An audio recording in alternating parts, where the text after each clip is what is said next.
Hi, it's me again with Corel Roll Tips and Tricks, and this is part 2 about rotating your smart fill. And the only reason I'm doing this is because I know somebody's going to chime in and say how easy it is to do it another way.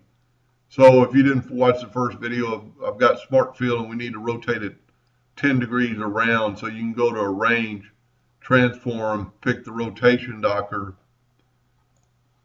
Here's the key right here, Relative Center, which is there.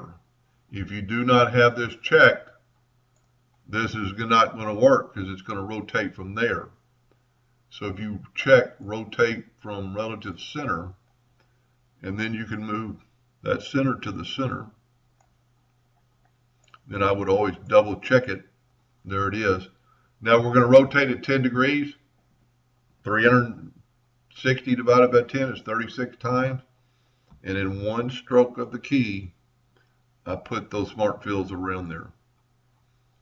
So that is a lot easier. I always like doing two ways. I mean, duplicate's fine, but if you want to do it a lot, or once you start playing around with this, it can really help you.